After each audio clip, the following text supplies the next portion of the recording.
What's it called? What's it called? What's it called?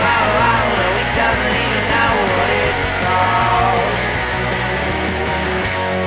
What's it called? What's it called? Hey! Here we are. Here hey we there, are. bud. How the fuck dude. are you doing? Dude, I'm fully vaxxed, bro.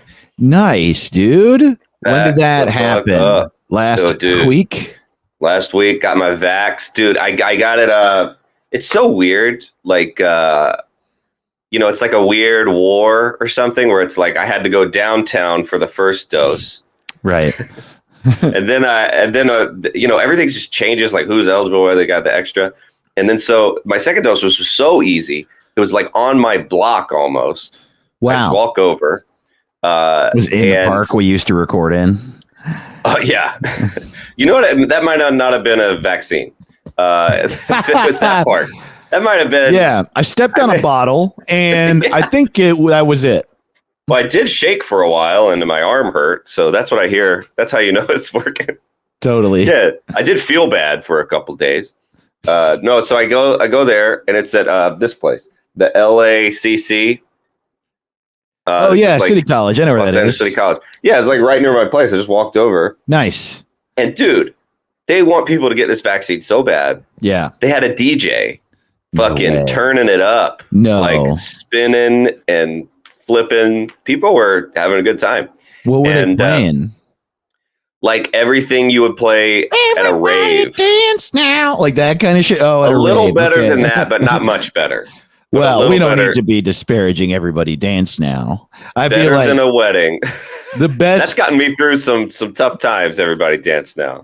Absolutely. I mean, honestly, 90s dance music, as much as I've shit on it in my life, now I just love it. I just, even unabashedly back then, there was one song I loved so much. It's still one of my favorite songs to this day. Like it was like this. I like to move it. You know that one? I like to, yeah, hell yeah, from Madagascar soundtrack. I feel like that's not what it's from. And I believe you that it's in there, but I don't think, come on now, it's just like the Life is a Highway. Like I like to listen to the version that is the soundtrack for the Disney movie. That's how I know it's good. Right. But sure. The fact that I love it too. Why Can't We Be Friends made it to Shrek, validated it finally. Finally, the monkeys and whoever that other guy is are good. I do love the Shrek soundtrack. I was listening to the I'm on My Way. That's probably my favorite song on the first Shrek. You know that song by the Scottish guys? Where it's like, I'm on my way from misery to happiness today. Is that a Proclaimers song? The Proclaimers. That's I never remember their name. Proclaimers. Damn. The Proclaimers are this funny band that I didn't know they were on the Shrek soundtrack. That's cool. Hell yeah. That's how I found out. Dude, that's how you found out about the Proclaimers? What? Oh, yes. Buddy. And I find out about most bands from Guitar Hero is how I find out about most good music. A lot of us have found out. Is Guitar Hero still putting out games? Is there? No, but I'm still playing it. Right. Dude, get caught up. Guitar Hero is way fun, man. I love it. Yeah. I got 3 guitars under my bed. I do. I haven't plugged them in a minute, but dude, we should do a Patreon episode called "What's It Guitar," and then we'll. That's so funny. Guitar Hero. I'm dead. Rock band. We should honestly just hang out and play Guitar Hero. Our business is such poison that we don't even remember that we can just hang out. Like we think of a fun thing and we're like, we should record that for others and be stressed while we're doing it. We should hang out. You want to film ourselves eating some tacos out? Here, there's a new donut place. We should go there and we should make a movie about that whole day. Because that's not a mental illness. The Proclaimers, dude, I always thought that they were a joke because they had a song that was like just a joke. I just made fun of them so many times in my life because they had a song that was really big in the 90s during that like 4-year period after or 3-year period after Kurt Cobain died, where the radio didn't know what it was anymore, and so everybody got a single. Remember that period of time where like Dinosaur Jr. and Big Bad Voodoo Daddy and the Squirrel Nut Zippers and the Butthole Surfers all got a single? I don't think people turned anything off back then. Yeah. Like, you know how you just watch what was on, and then on the radio, I don't think anybody even had a preference for music they liked. They were just like, hey, it's tub thumping. Hey, we're whatever you got. Anyone, it was like going viral. You could just like when YouTube first came out and it was like Charlie Bit My Finger and shit, it was just like this weird gap. I think me and you could have been a band and we would have had one hit. Totally. Well, I mean, like a lot of those bands had a cult following.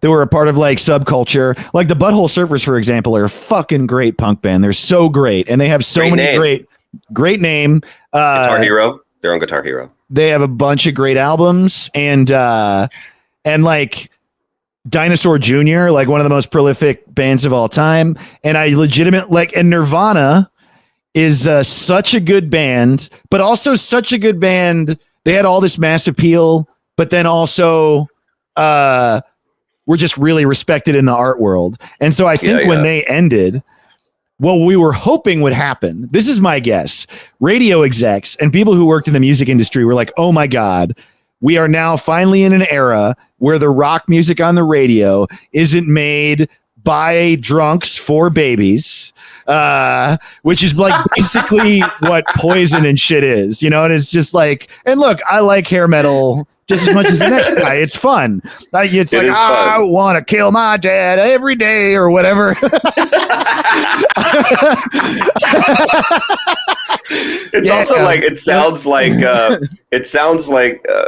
so much hair metal sounds like what, Millhouse Trying to Be Bad or something, like where they're like, in my veins, your love is shit, and your boobs are titties. And I'm like, you sound like you don't know how to be bad, but you have a guitar. Yeah, with like any extra context at all, knowing like, you know, it was like, I think that the reason it was okay was that we were still sort of reeling from like the way America presented itself in the 50s and 60s. Like we're all perfect and the music needs to sound like I don't know, fucking hugging or whatever. And you know, if the dad is the breadwinner and the mom stays home and they're very happy and they have a big car and 2 kids and big car. And then AC/DC was like, I got big balls, and everyone's like, thank you. Like, thank you, God.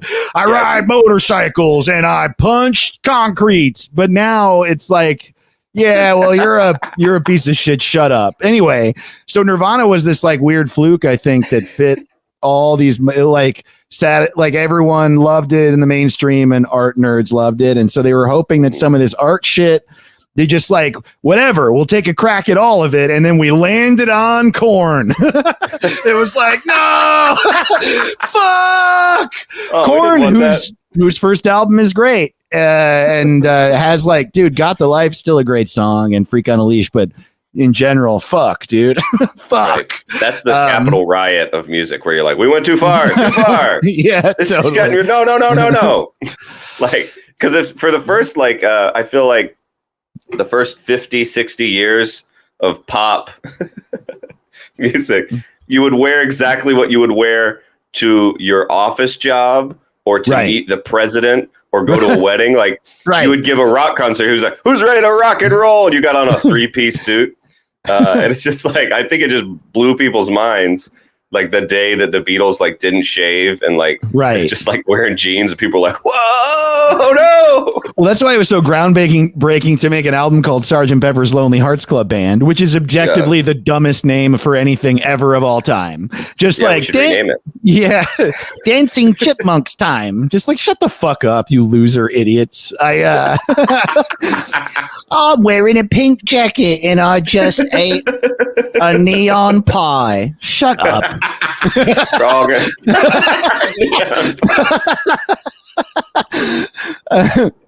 You know how when you get high and you write something down and realize it was horseshit later? Yeah, exactly. I don't think anyone had done drugs long enough to know. Yeah, you guys are geniuses, but half of this album is horseshit, guys. The most obvious one is the Doors. Like, the world has entirely turned its back on the Doors that it loves so much. This guy who was like, I'm a snake. And we were like, wow, he's incredible. No, you're not, dude. Shut up, dude. You're an abusive person. Drink some water. You do not treat anyone in your entire life well at all. You're like, ooh, I could take care of my son, or I could go to the desert.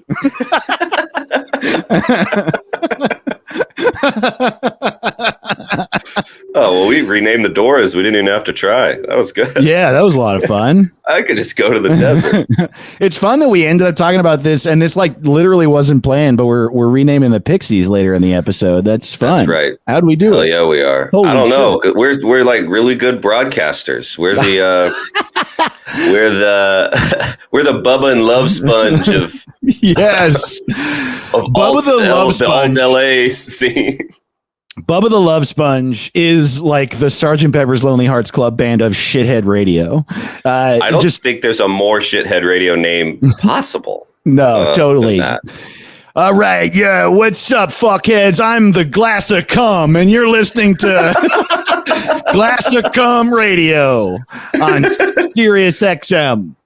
I have my own channel now.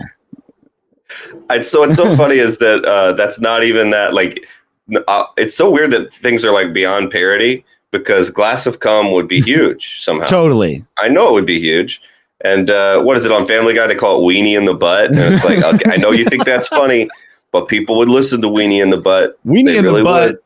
I have never gotten over that type of dumb humor, which is going to be what we get made fun of. Like alt, whatever comedy that's trying to be stupid but nice, or whatever the fuck we are. I don't know. We like love cum and butt and wiener jokes and shit, and we're already getting made fun of for it, and they're totally right. They're just right. Just like I'm like, ooh, I'm a little rascal who says cum and butt. 42069 LOL. I'm like, what fucking 38-year-old loser thinks that's funny? And the answer is Dave Ross. That's who. Right. But I that's one thing that I think is so funny, is that like millennials are finally realizing that we're lame, and like Generation Z is making fun of us. But it's just like, why would that change it? Like, yeah, that there's nothing lamer than caring about that. Like, I hear so many times millennials are like, someone said I was cringe, and I'm like, who gives a fuck? Yeah, you're 36. That's like, the thing. Reaction gifs. I just heard reaction gifs are old. It's cringe, and we're old. And I'm like, stop. We are old. Who cares? You're supposed to, at the point of time at which you start getting made fun of by the younger generation is supposed to directly coincide with the point in time when you don't care anymore. Right. Because you're old. I couldn't agree more. We definitely have friends who said to me like, I'm getting made fun of by Gen Z. And it's like, yeah, good. And then in 20 years, they're going to get made fun of by, Gen AA or whatever the fuck is next, which I can't stand. Did you see the shit about elder millennials? Yeah. Geriatric.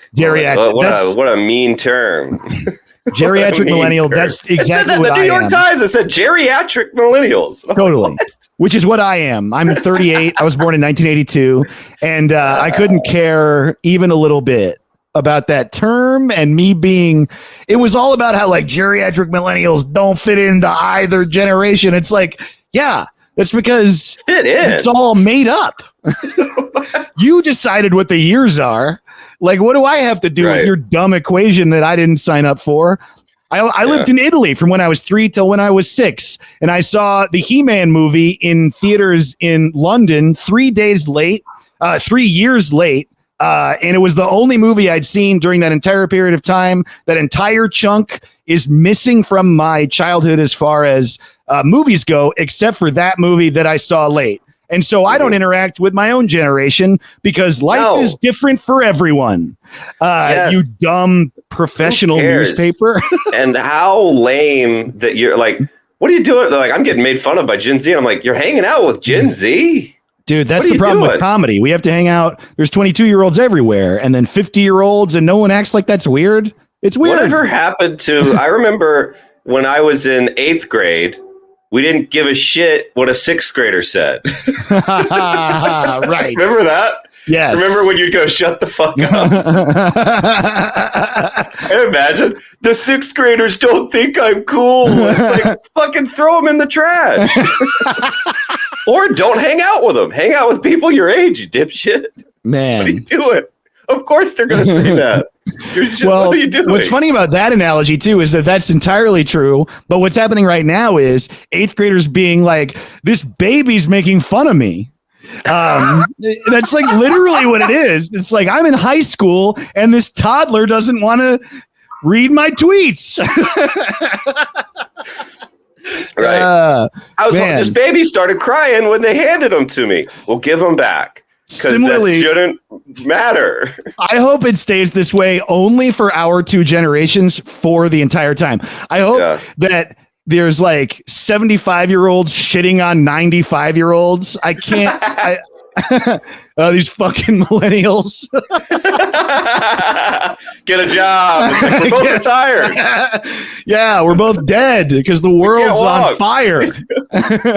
I love that Seinfeld when it's the old guy and it's like he's got his dad and his granddad. It's just 3 old guys. It's like one of them's 65, 85, and 105. And they're just all old guys. It's just like they're all done. Who cares? What are you doing? Yeah, I just think it's so ridiculous. And so it's like, funny, dude. But did we do that? Because I don't think we did that to Generation X. Because I don't even know who they are, what age they are, what they do. It happened. You and I didn't, but it happened. I don't remember that. I don't even remember thinking about it. I thought there was old people and us, and that was it. I remember it happening. I remember people in my life being like, and it, I mean, it all sort of came crashing down pretty quickly on Twitter. Because everyone was shitting on boomers is really the first thing. I do remember being in my 20s and people making fun of Gen X, but I thought that was us. Like I didn't even know that millennial was me until 3-4 minutes ago. Yeah, I feel like it was like a Time magazine cover or something, and I'm like, y'all don't get to call me that. What do you mean? We don't call it. It's so ridiculous. I don't know. I mean, yeah. But we're going to get made fun of. Because every culture is like an answer to the culture before it. We are always processing something by making fun of the last thing. That's literally what everything is. Nirvana wouldn't have been popular were it not for hair metal. Man, and have you heard that insane story about Kurt Cobain and Axl Rose, like backstage at Lollapalooza, where it's like one of my favorites ever. Wait a minute. Is this where he goes, keep your bitch on a leash and I'll take her to the pavement? Oh, my God. Who the hell did David Mamet write that for you? Totally, dude. Alec Baldwin would say with what is it? Actually, you know the story better than me then. Axl Rose, it was like Courtney Love being crazy in the green room, right? Yeah. Axl Rose is like wearing a kilt. Right. Totally. Like a bandana, like dressed like Johnny Depp. And a shirt that says, I hate my parents or whatever. Yeah, he's got that Sid from Toy Story energy going on. Totally. And he didn't like the lip he was getting. Sure. So he said the Axl Rose's shit ever. To Kurt Cobain, he goes, keep your bitch on a leash or I'll take you to the pavement. Which is like, why does every word had to be cool in that sentence? Like, right. Take me to the pavement. It's also it's funny. It's the like pavement? You're inside of an award show. It's violent and it's like bullyish and it's like 3 to 7 types of misogyny. Like I somehow know. he's like calling her a bitch. He's saying it to Kurt instead of her, and acting like he's in charge of her and that he's the one responsible for her action. Like it's so, it's like nuclear crazy levels of being an asshole. And that he's like Guns and Roses. So he's like, I got a soft side. It's like, I don't think you do, Axl. No. But also, like, what you're going to take him to the pavement And it's so much misogyny, it loops back to being just real again, where he's like, keep your bitch on a leash. She's a dog. Like, wait, right, what? Exactly. What do you mean? And there's a leash, exactly. Right, Dude. and she's off the leash, and her acting up is your fault. Yes, because she shouldn't be allowed to speak in public. Right, exactly. But you're like, which is like 1800s sexism. It's like, honestly, if the story was Axl Rose yelled, "Courtney, shut up," I wouldn't honestly hate him at all for that. No, but if someone's being a dick and you like lose your temper, that's like something that happens to everybody. Because she sounds like an asshole. So she just does. But God, what a fucking dick. I know. And the rest of the story that I heard, which is contextually very funny, is because I was told this story by Megan Keister, and God, we laughed so hard because it's like, if you were to hear the story honestly in the wrong light, Kurt sounds like a dick. But apparently, yeah. But if you just like remember that Kurt didn't care and just like very, very stoned, didn't do anything, and very blasé turned and said, "Hey, bitch, get on your leash." And then just like turned and stared Axl Rose in the face until he walked away. That's apparently that what makes happened. Me think that Axl goes, "Oh, good." Right. Ooh, I did it. Man, just two, and like, could you imagine, dude, fucking the period of time during which those two guys had to be on the same shows? That's so funny. That's insane, man. Kurt, who opened for the Melvins and Sonic Youth and stuff. Yeah. I'm like, in comedy, is that like, does that even happen now? Is it, because I feel like that was like Bill Cosby and Eddie Murphy, and like there was like the beefing of generations there, but it's like, does that happen now still? I wonder. Like, could there be a beef like that? I mean, it's happening like where it's happening now. It's like, I feel like we are about to enter an era in podcasting and comedy where that's going to happen. Because I mean, you know, we've talked about it a bunch. The fucking, you know, your Rogans and stuff, the tough guy comedy is like real big, and nothing's big forever.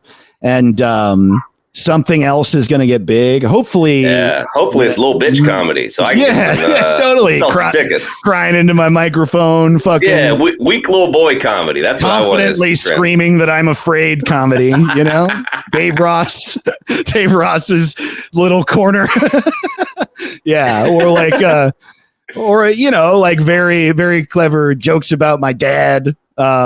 Extremely loud and incredibly sad. Yeah, I was trying to think. That was how I would describe me. I was trying to think how I would describe your corner, which I guess is just like sort of standing still and saying something clever. Is that how you would describe it? I don't know. I'm like yelling about. Yeah, but no, I hope it's that. But it's gonna be whatever. Yeah. It's going to be some version of softer comedy will rise to popularity because of an answer to that. I'm very confident in that.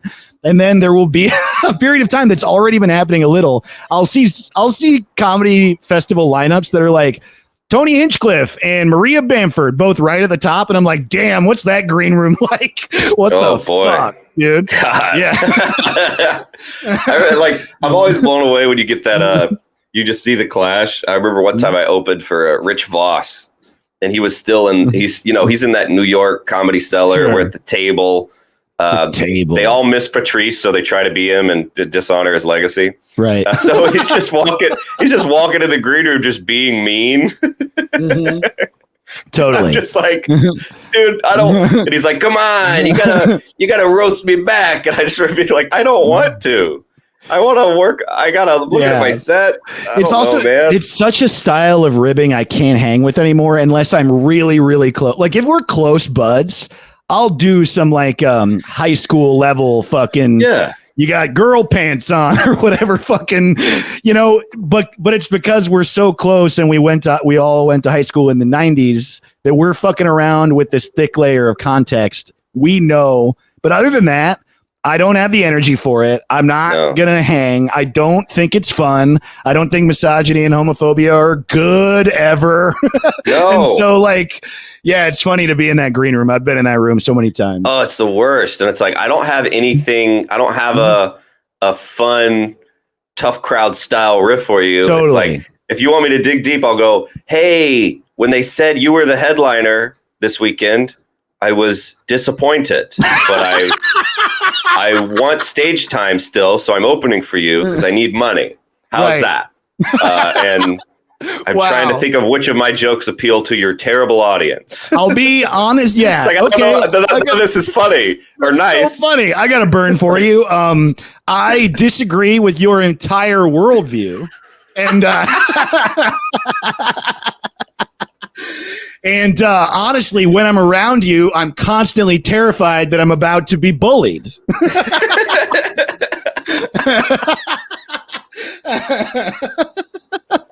You're what I'm afraid will happen to me in my career. Yeah. Worst case scenario is I'm you or dead. And they're about tied. Wow, that's so funny, dude. But maybe we should have said that. Maybe if I'd said that, then I would have gotten I mean, shit. That's another great thing about being a geriatric millennial, you know? You do start to not care. It is, I did used to think that anytime I was around somebody I disagreed with, well, not disagreed with, but somebody who like I thought was a bad person, of which not all these people are. I don't even, you know what I mean? It's hard to call because life is complex, but some of them aren't. Anyway, I used to think anytime I was around like someone I consider to be a bad person, I was like a coward if I didn't say anything. And it's so nice to be getting older and just be able to sit there quietly, you know? Yeah, I get to be a coward. I'm fine with it. Right. Yeah. Sometimes. How did that get canceled? Being like, what's wrong with being a coward? I'm supposed to be Teddy Roosevelt all the time. I don't want to be in the front line getting shot. No, I don't. Yeah, man, I'm speaking softly and not carrying a stick at all. There's no stick, and I'm not speaking. I'm just amazed, like people that think there's turf or something. I'm like, if you come into my room and start talking shit, I won't let that stand. But like, if we're at, like, if me and you are out at like a bar show, you gonna let him say that? Yes, I will let him say that, and then I'll see him again in 8 years, and I won't remember. What do you mean? What am I gonna be calling people on shit? What? What are you talking about? Yeah, I'm just like calling people out is also just funny in action. Because the weird thing about calling out, of which like it's obviously necessary in like a bunch of circumstances, but the amount, it's not always. If you have a personal thing with someone, it really isn't. You know what I mean? If it's like a grander issue, like racism or abuse or something, you know. But anyway, if you have like a personal, you don't have to. And I'll just see this happen online. For me, like if I have a thing I got to say to somebody, I like really got to say it to them first. That's how I feel. And yeah, that's the way it used to be. That's how it literally says that in the Bible. It's like, go say, hey, I don't like this. And then if that doesn't work, then tell people. But then it's like, okay, well, this person's not going to amend their behavior and we got to do something about this, you know? That's the way to do it, I think. And again, like I said, if the problem is systemic or like overarchingly fucked up, then it's different. And that's why it's complicated, right? That's why the lines are blurred. But I'll just see like this comic was mean to me. And it's like, well, did you tell him to fuck himself? Or go, hey, stop. It hurt actually, my feelings hey, stop. when you said that. You know what's really funny, dude, is that I do that now a lot. I'll be like, because I have a really bad temper and I'm really scared of taking it out on people because my father does, and I really hated it. I think it's wrong. And I've seen a lot of men do it. And so I try not to. And so I try to do that. I try to very coherently. And look, I'm not some fucking perfect angel, but I try. And and it's really funny when it happens. It's the most jarring thing for a person almost entirely. If they're really rude to you and you go, why did you talk to me that way? They have no idea what to do. It's really quite fun. They're like, well, I mean, I thought of a thing and I said it. Yeah. And you're like, I know. Please don't do that anymore. You know? Yeah. I'm amazed that the people don't like, I think of so many thoughts as like a fart, like where I'm like, when they're like, what? And I go, well, I'm not saying, I can't believe you said that out loud and we're fine with it. Like, didn't we go say that but don't not to me and let me hear it. Like, right. Oh, hurts dude, my that feelings happens all the time. That smells like shit. Yeah, I don't Totally. like it, but hell yeah. Hey, welcome to What's It Called? What's it called? This Longest is the best podcast. cold open yet, I would say. And best. We had so much fun and we took it into a serious place. We like had a whole like every type of emotion happen in there. Look at that. Damn right. That's what we give you. That's what we give you. This podcast is Fuck everything. Yeah, dude. We got a fucking Patreon now, motherfucker. Whoa. Yeah, we do. We fucking do, dude. Yes, we do. We got some good patrons. We got some who's it is. Solid patrons. Yeah. We put up a audio bonus episode and a video bonus episode every single week. Brand new one went up yesterday. And we have some new subscribers. I actually didn't pull it up, so I'm typing in thing. we got a few now. I'm so excited. We're starting a fun movement of fun dipshit heads just like us. Dude. And it's very fun. It's so fun that y'all participate and throw out suggestions, and every new poster, I get so excited to see a new Photoshop poster. Those make me so happy. And, you guys are the absolute best. People who participate on Twitter, I'm at Dave the Ross. He's at Caleb. Every Sunday, we throw out what we're going to rename that week, and a bunch of people participate. It's been so great. Oh, by the way, if you want YouTube episodes, go to what's it called .rodeo, and there's a link to our YouTube, also a link to our Patreon, which is patreon.com/what's it called. And we have three new patrons this week. Shout out to Jordan Nicholson. Thank you so much. Jordan Nicholson. Hell yeah. Shout out to Alice Galloway. Thank you. Whoa, Alice Galloway. That sounds like you're in Downton Abbey. That's a good name. Galloway. I bet you got some long gloves. And shout out to David Keefe. Thank you so much for joining. David Keefe. No matter who signs up for our Patreon, you all get a shout out. That's right. David Keefe. I want to eat some barbecue with David Keefe. Keefe. David Keefe. David Keefe.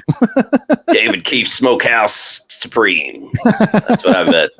That sounds good. Open that up. So yeah, and that's all the shit about us. I fucking think we are going to our emails. What the hell is it called at gmail.com? And we've been slacking on renaming your stuff that you emailed us, but we're going to do a couple here in just a second. I don't have a lot of tour dates, but I got some festivals coming up. I'm doing the High Plains Comedy Festival in September. I'm doing the Savage Henry Comedy Festival in Northern California in October. I'm doing Altercation Comedy Festival in Austin, Texas in October. And I'm doing the Fest in Gainesville on Halloween weekend. And that links to all of that shit are on my website. Oh, also, I have a weekend of shows at the White Bull Tavern. The Hideout is the White Bull Tavern is the venue. The name of the whatever the thing is the Hideout in Boston, July 2nd and July 3rd. My website's davetotheross.com if you want to go. Hell yeah. Go see Dave. He's out here. He's a very fun festival hang. You can talk to him about bands. You can see his new shit. He's a funny guy. I think it's worth hell yeah. Especially Denver heads. Go to that festival. It's the best festival in the world. It really is the best. People. Just the best festival in the fucking world. Yeah, it's the best. Yeah. Please go to that. I probably will go even if I'm not on it. I just want to hang. I did that last time. I just started hanging out. Eventually, I got a lanyard. So I like that festival a lot. I've never done the festival before, except I've done it twice because I was in town and I was like, hey, and they were like, hey, here's a lanyard. Want to do a set? And I was like, man, I love this place. I love it too. I think they're a little sick of me, but hey, that's, sure. I'll be there. Check me out. I'll be doing the Aurora Theater in Lawrenceville, Georgia on July 27th. And I'll be doing the Flicker Theater in Athens, Georgia on July 29th. So come see me out there.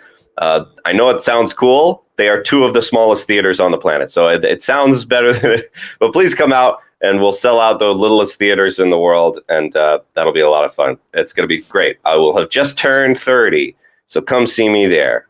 That's all I have to plug really, but I love you. I'm excited to be back in Georgia doing shit. That's so exciting. Georgia is the fucking best. And that's so cool to go to your home space. Dude, your next album, which obviously you just recorded one, but your next one you should record at that fucking Athens theater, man. Be the best. I think you're right. Yeah. Yeah. I'm excited. Or at David Rodriguez, that Comedy Fort. Oh, yeah. I halfway through my set, I was mad that I wasn't recording an album right then. I was like, this is amazing. Totally. It's the best club in the world. Go to the Comedy Fort. You do Go Bananas, right? In Cincinnati? Oh, yeah. Go Bananas. Amazing. And they record everything. Yeah, it's the best, man. I just have the recordings of my shit from over the years. Oh, God. The Cincinnati comedy scene is so fucking good. I'm going too. I can't wait. I call it it's the South of the Midwest. Cincinnati feels like... it does. It feels very warm and fun. Love it. Totally. It's tight-knit. Everybody's funny. Everybody's cool. It's one of those cities, too. Stuck up. Yeah. It loves itself. When you talk to the comics, they're always like, a new ramen place opened. And I'm just like, I don't live here. But it's very exciting. It is. Yeah. Last time I was there, Leon Kimbrell picked me up at the airport. Who I love. He's so funny. Yeah, he's great. I love in Cincinnati. It's not like he picks me up and he has like a 6-pack of White Claw in the car. And he's like, I thought you might want a claw when you landed. And I was like, hell yeah, I do. Yeah, it was great. Dude, let's name some listener shit. Here's the thing. Like I said, we are backed up. And so we're gonna slowly move through them. But this first one we're naming, it's a moot point. Because it's from Morgan or Morgan, Morganne. Maybe. And I think it's Morgan though. I'm not sure, but they say, hello, Dave. Hello, Caleb. Thank you guys for cracking me up week after week. Oh my God. Thank you. Yeah. Next weekend, my best friend and I are going camping and I have a nice little secluded spot to ourselves and it's going to need a name. I would be honored if you two can come up with something for us. Here's our nook. Thanks, Morgan. And the subject line is help me name my campsite. Here's the thing. They emailed us on March 9th. So it was next weekend months ago. And so sorry we're so late, but well, it still needs a name. It'll be in your memory forever. Yeah. So. And we have the photo here. I know this type of photo is so funny. When you have you ever used recreation.gov? No, what's that? It's a government-run website that just organizes all of the campsites of national parks and a lot of state parks in the entire country. And it's awesome, dude. You can reserve campsites basically anywhere. There are national parks and national park affiliated things everywhere. And it like collects all the information about all the sites. There's campsite maps. And now I'm like giving an ad for recreation.gov, I guess, but I use it all the time. Hell yeah. It's dope. And it's so funny because it just like you go through the campsite and there's like an availability system and you try to pick which one is available. And you also there's it's like there's a grill and there's a picnic table at this site and there's not a grill at this one kind of thing. Right. Mm-hmm. And in order to help you choose, there are photos of all the campsites, but it's a government run campsite website. So every campsite has one photo taken of it and one only. And it's just of like the driveway to the campsite and then whatever else they've decided to include in the photo if you're lucky. And so it's like this is just a photo of a driveway with the number 31 painted on it. And then like a little dirt patch, a picnic table, and a fire ring, and a beautiful, beautiful view. And so, yeah, you can see it, right? You have the photo pulled up, Caleb? Oh, wait, let me see. Let me pull it up. So this is a tribute to recreation. This is a tribute to recreation.gov. Yeah, dude. I mean, and maybe they didn't get it on recreation.gov. Maybe they reserved it on Reserve California. I feel like a good name for this might be Floor. Yeah, that's the funny thing. Like, if we're naming the photo is called like, there it is. It's all in there, isn't it? Yeah, this isn't not that campsite. This is that. This isn't not that campsite. But let's try to ignore the fact that the government doesn't have a lot of budget allotted for campsite photography, which I can understand. I'm really not sure how they would convince a Republican Congress to put more funding into that. This looks like it was taken with the backup camera as the car was about to leave. Yes. And then colorized later. It literally looks like they were like that right before they drove to this site. The photographer said, "Ooh, I got a free disposable camera with this pack of cigarettes." It's but it is a really nice little spot. It's like very green, nice. And it does look secluded. Like that's definitely the reason that I would be excited about this site. Like you have your own space and it's surrounded by like probably 8 to 10 foot tall brush. And because normally like when you're in a campground, there's a bunch of campsites and, you know, everybody gets their own little space, but you can all see each other. And this one seems like you back your car up into this like short little driveway area. And then the rest of it is completely surrounded by brush. So you're just secluded from the rest of the campground. Yeah. And that's very exciting when you're camping because you just want to feel like no one else is around, even though you know they are. And thank God you know they are, because if you didn't subconsciously know that, you would be worried about getting murdered. Right. So safety and seclusion. What's something? How do we name something with like How about airplane mode? That's it. That's great. You're in airplane mode is the one. We've named it. Airplane mode is absolutely sent as a text message. Right. Man, airplane mode. Wow, dude. That's hell yeah. That's great. Airplane Lagoon. Airplane mode Lagoon is absolutely airplane mode Lagoon. I love that. I love airplane mode Lagoon. Great. Dude, we should start a band just to name it that. I love it. Morgan, thank you so much. Or Morgan, thank you so much for writing. Also, I need to say, Justin Mystified, which I think is a nickname, or was one of the first people to write us and was like, name my song and sent us the song. And because of how Caleb and I have either been in a park or recording remotely, we haven't really been able to listen to it together and play it into the recording. Yeah. And I didn't want to rename it until we were able to play it for our listeners. So whenever we can do that, we will. And I'm sorry that's taken so long. That'll be very soon. Yeah. Very soon. This next one, the subject line is Name My Scars. From Anna. Anna says, "Hey, Dave and Caleb, I love the show. Keep up the good work." Thank you so much. I was hoping you could name the scars on my right leg from when I broke my femur and about 14 other bones by jumping to my intended death. Oh, my God. Wow. I had whoa. Oh, my Lord. First of all, I think it is just really important to say I'm going to cry. I'm so glad it didn't work. I'm so happy you're here. Good job.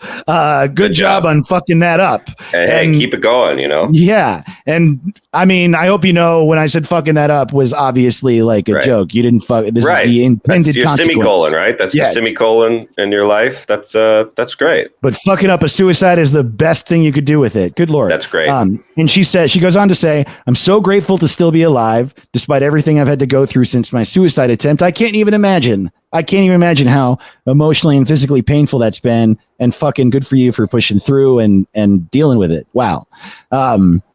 One problem though is that seeing these scars sometimes triggers PTSD flashbacks. I think it would help me be grounded if I could give them goofy names, laugh instead of cry. Thanks for everything, Anna. P.S. The tattoo is a deviled egg. Yeah. So this photo is of I would say 12 to 16 inch long scars that are perpendicular to each other, will sort of 45-degree angle from each other. Yeah. Healing scars, which is good, but they're long. They're a foot to foot and a half long. And then at the end of one of them is a really beautiful tattoo of a little deviled egg. I love deviled egg. Yeah, totally. So man, this one especially, I can't believe it took us 2 months to get to it. Fuck us for that. I know, fuck us. But God damn it. Thank you for asking. And I think that's a really good idea too. I think that is a good idea. Using darkness to joking around about darkness to push through it is a really good way to deal with it. And That's what life's all about. I think there's obviously Dave and Caleb are good names. I'd like to be the longer one. Yeah, but wow. First thing that popped in my head was Papa Roach. You can name one Papa. You can name one Roach. Yeah, dude. I think Papa Roach and Harvey Danger should be the names of the two. Yeah, actually, Papa Roach, obviously because of their song "Scars," but I think more because reaching out to us to help you was clearly your last resort. There's no way your first thought was Dave and Caleb are the ones to help me through my emotional distress. Man, that's okay. I feel like those are good. But what are like maybe some because she wants ones that are like real goofy, not goofy. Even related. Maybe. How about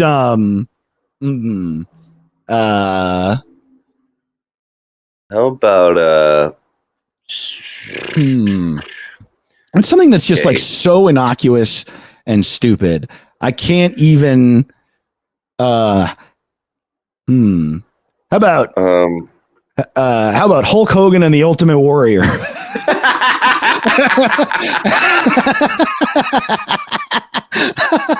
Hulk Hogan is good. Yeah. Ultimate Hulk Hogan and the Ultimate Warrior. I'm trying to think of some other good ands. Yeah, like some totally. Or just a collective, like the Beatles, like just calling them the Beatles is really funny. Or it would be good to also take something that is inherently lame and make it something positive. You know what I mean? Like flip another thing on its head. Yeah. Like, what was Uncle Jesse's band in Full House? Man. What was it, Uncle Jesse? Dude, honestly, calling him Jesse and Joey is maybe... That's fun. That is fun. Doesn't feel entirely there. How about who's a good and? You got what kind of and are you trying to think of? Trying to think of like a lame, like Abbott and Costello, but like lamer than that. Abbott and Costello is great. Itchy and Scratchy. Itchy and Scratchy. Lame, Tom and Jerry isn't lame. Laurel and Hardy. Burns and Allen, but these are all things I like. Right. Well, I guess I don't really know Laurel and Hardy. Who are like disgraced duos, like the Menendez brothers.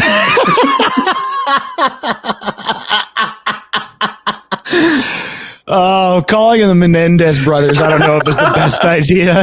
What about who's like just I'm trying to think of shitty little duos that are annoying or something like what about Regis and Kathy Lee? Oh my God.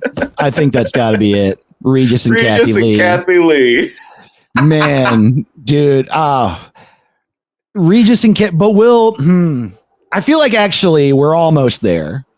Just because I think it should, because I don't know if Regis and Kathy Lee is even negative or positive enough, if that makes sense. Right. You know what I mean? Like, I feel like it should either be extremely silly or extremely bad, whereas Regis and Kathy Lee didn't really affect anybody. That's true. What about butt and dick? Huh? How about don't call him that. But dick. Butt and dick. Hey, how about hat and pants? How about you call him hat and pants? I feel like mind hat and pants. Always like to give cats the nickname Pants, like in imagining that they're wearing a pair of pants just lounging around the house. I think Pants is such a fun name. I like Pants is yeah, maybe Hat and Pants. I feel like Hat and Pants. I feel like if you look at your cards and every time you see him, you think Hat and Pants. I think that'll make you laugh every time. Yeah. Hat and Pants. Hat and Pants. Or, I mean, if you have a better one in that vein, Caleb, I'm down. But I think Hat and Pants is good. I like Hat and Pants. Okay, and I like that there's like if somebody's like, oh, I see those scars. She goes, yeah, that's Hat and Pants. And then they go, well, why'd you name them that? And she'll go, you're not going to believe it. These two learning disabled men who are riddled with mental illness have a podcast that no one listens to, in which they don't do anything. And I asked them, and so they're so stupid that they came up with something this useless. No, I think Hat and Pants is really like cute and funny, honestly. I like that. Well, there you go, Anna. Kate and Leopold. I don't even know what that is. It's like a rom-com from 20 years ago. Oh, I see. I just my brain's going through ands right now, and it's like it's hard to stop once it gets rolling. Thinking of every and I've ever thought of. Love and Basketball. Love and Basketball is really funny. Man, love and I'm trying to think of famous plurals, just like some like the Beatles and the Rolling Stones, but not those. Yeah. Like oh man, see, I don't. Super Mario Brothers. Yeah. Wow. I feel like Hat and Pants is the one. I think the Koch brothers. The Koch brothers. There you go. Yeah. Oil and water. Call it that. Lettuce and tomato. Man, Joe Wengert, who's one of my favorite comedians of all time, used to for a very brief period of time, he had, like Put Your Hands Together was the only stand-up show that they had at UCB Franklin. And he was a big UCB guy, so he got them to give him a stand-up show. And it was the only other one besides that one. And he called it, it was called Let Us Entertain You with Stand-Up, but lettuce was Lettuce. Oh, dude. I loved it. I think that's the best name for a stand-up show of all time. But like lettuce. I think a lot of people were like, what? Oh man, dude, there was a place in Atlanta called Let Us Surprise You. Oof. And it was like lettuce and then soup. Right. And it's just like, something about two, like there aren't even words in that aren't puns. And I was just like, like I would drive by and just be like, no. I think the worst part of it is that like the last thing I want in my soup is lettuce. I don't want lettuce in my soup. Even if it's like wonton soup, I don't want that in there, man. I'm not a wet lettuce man. And it ruins its own thing. It's I know you got salads and soups. There's no surprise now. You said let us surprise you. Well, now you can't. I hate it. Hate it. I come to my restaurant. It's called Which One Do You Want?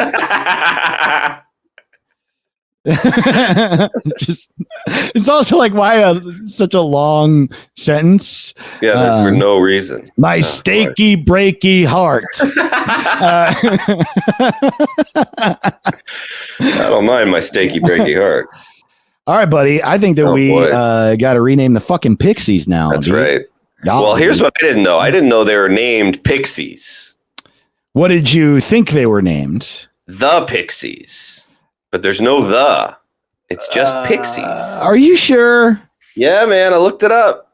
I've been calling them the Pixies. But it's just Pixies. Oh, I guess it is just Pixies. I feel like this is one of the ones that is fine. Like, you know what I mean? I don't think that it's not like Foo Fighters where their fans are like, actually, it's Foo Fighters. I think that the Pixies go by Pixies and the Pixies just fine. I think. And we'll get some. I hope so, because I don't. I say the. I like to say the when I get a chance. Everybody I know who's a Pixies fan says the Pixies. Do you know the Pixies? It just sounds right. Yeah. And nobody corrected us on the Twitter thread either. So yeah, so I don't think anybody's doing it. I think it's just they like the way it looked maybe one time. That it was just Pixies, but. Well, the first one I thought of as soon as we said we were going to rename them is I thought incredibly loud, extremely loud, and then incredibly quiet because that's what they do. That is absolutely really loud. What they fucking do. Extremely loud and incredibly quiet, or like But I couldn't remember if people didn't like them. Like I tried not to look at too many, but they literally have an album called "Death to the Pixies." So I think it's both. Right. Yeah. So I think it's all good. So extremely loud and incredibly quiet is extremely loud, true. And incredibly quiet. Totally true. That's so funny. They have a best of album called Death to the Pixies, and they have another best of album called Wave of Mutilation, Best of Pixies. So I don't know what the fuck to think. They're just trying to fuck with us. That's like when Traveling Wilburys had Volume 1 and Volume 3 and no Volume 2. They're fucking around. Well, they thought the explanation behind that, right, is that didn't Roy Orbison put out an album that all those people were on, and so it was like a little inside joke that was Volume 2. I've heard that as an explanation, but I've also heard that George Harrison just said, let's confuse them and say it's Volume 3. Like right. They just thought about it for 2 seconds. That also seems like some dumb Beatles bullshit. Yeah. Like, yeah. And Jeff Lynne was like, ooh, what if we call it, what if we call it Pretty Little Witty Giddy Girl in the Titty? And I was like, shut up, Jeff. Jesus Christ. Electric Light Orchestra is the worst name for a band ever. And they're great. Oh, yeah. Yeah, no one named bands good for a long time. I know. Long time. Yeah, it's Pixies. Funny. I don't really know if I have a lot of Pixies ideas. What is a pixie? Is it a small fairy from Shakespeare? Yeah, totally. It's a little tiny fairy. Yeah. How about dust? Well, it's interesting because that's not what it sounds like when you listen to them. They don't sound like Pixies. They sound like, some bad dudes. Oh, yeah. We should talk about real quick why we picked the Pixies. I just found out about them. Yeah, I got this text from Caleb that said, hey, man, have you heard the Pixies? I just heard the Pixies for the first time and I love them. And I almost fucking tweeted it. It was so funny to me because, dude, yeah, Pixies are not only one of my favorite bands, but one of the bands where they're the best ever. They don't have a bad song, you know what I mean? And I've bonded with people. Yeah. And they were the band from. I also though get it because they are for some reason not nearly as much in the zeitgeist as so many of their counterparts like Sonic Youth and Nirvana. That was when they were making shit, was during that era, and they were somehow not nearly as big as those bands, and their shit is the best. Yeah, it's weird. They're and I also feel like they're the band that, not that there's anything wrong with being influenced, but I feel like they did that thing. Right. And other bands did that thing, but they did it. They're like the Citizen Kane of whatever that genre is. I don't know enough about music. Is it punk type what thing? But it seems like they do it. I like the way they do it better than anybody. Totally. Well, and all these other bands did stuff that was similar to certain aspects of them. I think is probably part of why it was hard. They have a very specific sound, right? But it's pretty, and it's also it's them. It's not like they're all over the map, but they are all over the map within their specific genre. And so some of their stuff sounds like Weezer, and some of their stuff sounds like Nirvana, and some of their stuff sounds like Fugazi. And all those bands I think took from them. They were like, ooh, we should. And then the bands that did the specific part of what they did all got big because we're all stupid and we don't understand things that are complicated, I think. And it was just such a joy for me to, it's just I didn't know about George Harrison until COVID. I didn't know about Pixies until a week ago. And it's just because my buddy Blake was we were talking about our favorite albums ever. And he's like, Doolittle. And I'm like, the fuck, what? He's like, by the Pixies. And I go, who? I literally missed the whole thing. And then I just listened to it one day and was like, yeah, how did I not know about any of this? This is dude, that's exactly what happened to me. I think I found the Pixies in college and I was obsessed with punk in high school. So that was really late for me. And when I found it, I was like, what is this? How has no one ever played this for me? Right. And I'm never heard it on the radio, never heard people talk about it. Totally. Yeah. Yeah. Weird. So I just didn't know. But Yeah, big fan. I think they're great. I like that they kind of started. We could call them not Nirvana yet. Not Nirvana yet. It's good, dude. That, by the way, I will also say you've probably heard of the members of the band. Like, you've probably heard of Frank Black, right? I don't know. I had heard of him because he was on a bunch of like soundtracks in the 90s, and I would always hear it and be like, why do people like this fucking guy? And it's total. And then I found the Pixies. I was like, oh, that's why, because he's the lead singer of this band. But then also Kim Deal, who is the like female front person and like wrote a lot of their great songs and shit. She is that band, The Breeders, with her sister. Oh, yeah, okay. Totally. I believe it's with her sister. Did I just totally fuck that up? I'm checking right now. Yeah, it's Kim Deal and Kelly Deal. And yeah, The Breeders, oh man, they're also great. When you're done obsessing over the Pixies, go listen to The Breeders. Nice. I like to I'll be obsessed for a few months, then I'll move on. But right now I'm loving it. The Breeders are like girl violent femmes, which is another band that I don't think could exist without the Pixies. Okay, not Nirvana yet is really good. Also, I've read our suggestions and this was good. Like the people that tweeted at us had some that are so good it's like hard for me to forget them. So I need to remember to not read them before doing the show because I try to just skip those notifications so I don't. Because it's more fun to read them in the moment and just laugh. So totally. All right. It does. Frank Black. So here's some things about the Pixies. Frank Black and Kim Deal had like a really bad relationship by the end, and it's why they broke up supposedly. Because he's apparently like a nightmare to work with, and she's very open about like I'll never work with him again. But then they ended up getting back together because of money for people in the band or something like that. Yeah. Or maybe they just got old and reconciled, but there's a lot of infighting. And he's got that really high pitched voice. Also, a fun thing about them is they sang in Spanish a lot for seemingly no reason other than they like it. Oh shit. Yeah. So how do you say Weezer in Spanish? I bet it sounds better. Yeah. Weezer Vana. Good Sublime. Good Sublime.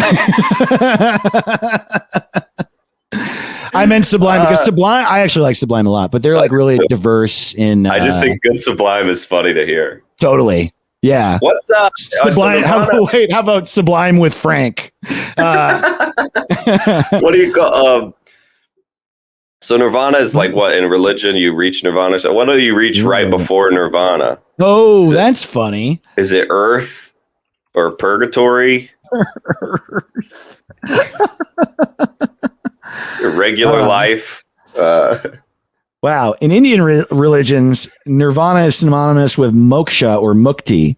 But there was another thing I just saw. Damn it. Oh, yeah. Nirvana in Sanskrit.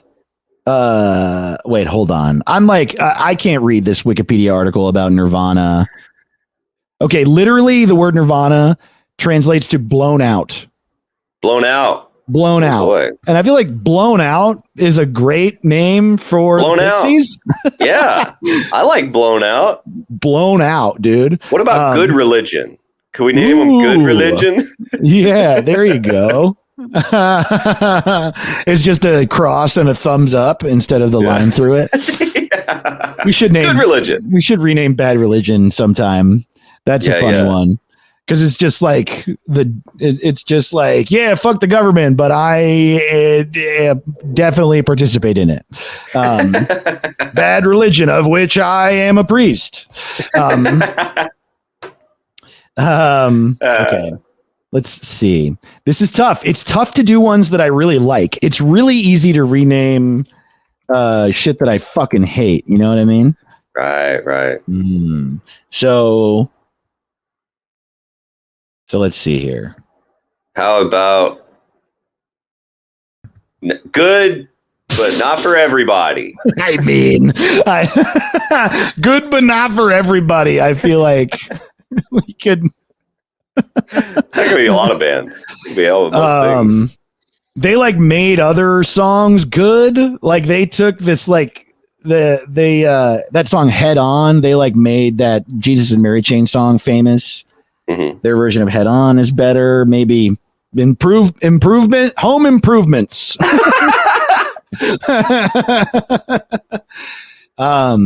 They made their last album. They recorded in a church with one microphone. Steve Albini like brought them to a church and just put a mic in the middle and was like, just play your songs. And that's why it sounds like, I don't know. It's like just so ethereal and tinny, the Trumplemons. What about, so we do have home improvement. I also like if we could get it Photoshop the Tool Time logo and just make it Cool Time. Cool Time. There you go. Dude, now we are definitely geriatric millennials. Yeah. Richard Karn and Frank Black look sort of alike. Please Photoshop some Karn in there. You know how we do it. Have you ever seen Richard Karn and Frank Black in the same room? I'm just saying. Maybe. Yeah, Al Borland is the actual lead singer of the Pixies. Dude, I'm at a loss, man. For the first time ever, I'm like, literally nothing's coming to mind. Why not the geriatric millennials? That seems fun. Oh, that's good. Yeah, good. The good part of Generation X. Thank God for this. I'm literally just like, I love this. Good music. Good music from talented people. Yeah, talented the radio. How about Radio the Movie? Dinosaur Senior. Radio the Movie. That's great. Songs about dogs and girlfriends. How about that? They literally have a song called Gigantic. It was their first big single, and it's about their dog and about how the dog loves them. It's a gigantic love, a big, big love, you know? How about Blink 181? Ooh, I feel like it's more like Blink 82. Blink 82? Like with the little apostrophe, so it's like 19. Blink 82. Blink 82. Wow. I like Blink 82. Honestly. I think Blink 82 is Jesus. Yeah. We just like somehow fell upon, after just failing miserably for a solid 5 minutes, upon a really good one. I guess that's true. Blink 82. Let's get some of the audience suggestions from the What's It Heads. Let's do it. I love my What's It Heads. Hey, What's It? What's it? What's it now? What's the name of our show? Where am I? Sam Severin, who a good friend of both of ours, at Waitress Boner says old Nirvana. I think that's true. Oh yeah, you do know that like they got big again in the late 90s, early 2000s because Where Is My Mind? Right, Fight Club. Yeah, totally. Darth Plato, repeat offender, big fan of his, participates a lot, always has good ones. He says Kim and the Fun Time Boys, and I think that's great because I personally, Kim Deal is my favorite part of the band, and this Frank guy needs to slow his ass down. Yeah. Motherfucker. I like who did we already do Weston Woe's Dude Where's My Mind? That one is unbelievable. That's so good. Dude Where's My Mind? Where's My Mind? It gets the Ricky shit for the Dude Where's Mine, and for all of them, that one just wins. That one wins it all. There are so many good ones too. Everett Byram, who's so funny on Twitter, at @rad_milk, said Sonic Youth if they did acid instead of go to art school. It's just Bucky Sinister, who I love, the Dorm Room Crooners. And that's the kind of shit. That's a great name that I was looking for. Like that we should have come across. Cause it's like what the Pixies are in large part is like, you fall in love with them in college. You know what I mean? It's like you find a lot of people found them when they were 18 and they were like, not only do I have a new favorite band, I am cooler than everyone for knowing about them. Right. They're the band that people are like, it's like them and the Beta Band. Like, you know that scene in have you seen High Fidelity? Yes, love High Fidelity. He's like, watch this. I'm going to sell 3 copies of the Beta Band's 3 EPs right now. And he puts on Dry the Rain by the Beta Band. And then they watch like all 3 people in the record store start bobbing their head. And then they walk up and they're like, "Hey, who is this?" That's the Pixies. It's the Pixies, the beta band, and some other band I can't think of. They should call the Pixies. I've been listening to a lot of the Pixies lately, or I've just got into the Pixies. That's true. Got into the Pixies. Hey, have you heard of the Pixies? That's true. That's exactly what the Pixies should change their name to. Hey, have you heard of us? We're great. I like Eliza Skinner says the Gaslight Anthems. That's a great name. That's just a good name for any band. Well, there's a band called the Gaslight Anthem. That might be why. Definitely is suckling off the teat of the Pixies. The Pixies teat suckle. Weston Will also said the Pixies Stixies. The Pixies Stixies. That's great. Dave Wade coming in with the pre-Nirvana. Yeah. Nice. Pre-Nirvana. That's great. Hey. I love Andy Peters says just can't and the get intos. So I guess Andy Peters is not a Pixies guy. That's fine. Seth Mills says incredibly loud and incredibly quiet loud. That was like what you said. That's perfect. Oh boy. Devin Koch at Snorker says, I don't know any of these songs. Oh, it's the Donnie Darko one. Yeah. That's good. The band that opened for Weezer, and we were all kind of confused about it. It's also Snorker. I like at Bomb City Bastard said, here comes your mandolin. Yes.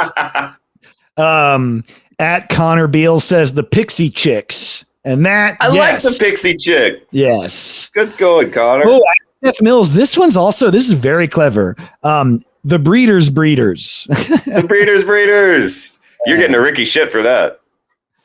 Lene Kassir sent us a bunch of ones, and these are all great. The Where and the Mind. Dude, what are my feelings?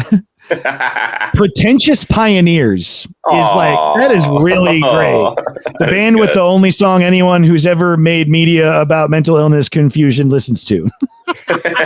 I do like the oldest looking 20-year-old and his despondent friends. Yeah, dude, that's wow. It is true. Like these people were they 90 in the 90s? Why was every photo of them just like where the sun is going down and they're super fucking tired and like every photo. Well, when you eat only like pretzel bagel bites, yeah, all you eat is nachos. I do think that the Pixies were like Nirvana and Sonic Youth's friends who were like, we each have our own apartment. They were like the only people that were like, yeah, I have a new car. I can't really afford it, but I have a new car and I always pay my bills. Like, I think that's who the Pixies were.